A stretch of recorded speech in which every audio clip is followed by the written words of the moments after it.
आपका जन्म कहाँ हुआ आपके हाथ में नहीं था, नहीं तो हर कोई अंबानी के घर पैदा होना चाहता है ना।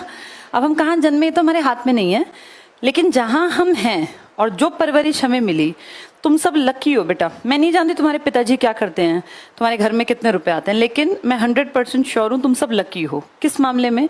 तुम सबका पेट भरा हुआ है, तन पे कपड़े हैं, और तुम ऐसे घर में रहते हो जिसमें कि छत है, चाहे किराए का ही सही। बहुत सारे लोगों से बहुत बेहतर पोजीशन पे हो। अभी तुम लोग बहुत यंग हो, तुमने दुनिया नहीं देखी बेटा। लोगों को शाम की रोटी का भी जुगाड़ नहीं होता, मतलब उनके लिए ये होता है कि शाम की रोटी भी कहाँ से आएगी। बीमार पड़ गए 4 दिन तो घर में खाना नहीं बनता। तो कितने ज्यादा लकी हो कि उन सब से ऊपर हो। अब अपने से ऊपर तो देखने को कितने ही देख लें हम, अच्छी बात है, देखना चाहिए, हमेशा कोशिश करनी चाहिए आगे बढ़ने की, लेकिन हमेशा मन में ये भी रखना चाहिए कि हम कितने ब्लेस्ड हैं जो हमें इतनी सारी चीजें मिली हैं, जो बहुत दुनिया जिनके लिए सपना देखती है। तुम जिन कपड़ों को पहन के बैठे हो, बहुत सारे लड़के लड़कियों के लिए सपना है कि ऐसे कपड़े तन पे हों।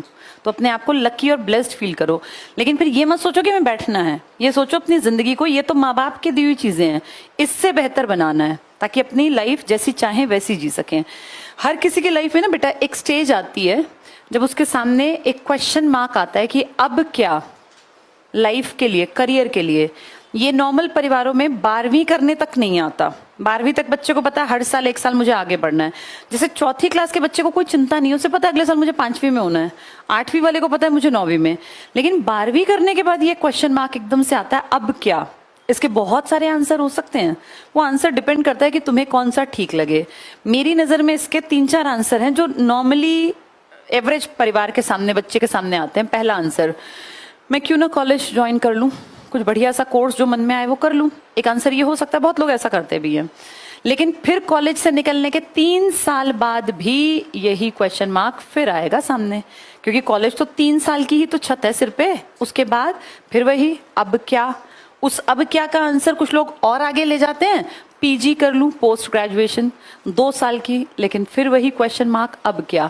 ये तो आपका 12th के बाद से पीछा करना स्टार्ट करेगा, और ये तब तक नहीं रुकेगा जब तक आप कहीं कुछ पोजीशंस कोई स्टैंड नहीं बना लेते, तब तक ये क्वेश्चन मार्क लगता रहेगा। कितनी डिग्रियां बढ़ाते जाओ, 2 साल 3 साल बाद तो फिर क्वेश्चन मार्क आ जाता है ना। तो इसका आंसर हमें खुद से ढूंढना पड़ेगा।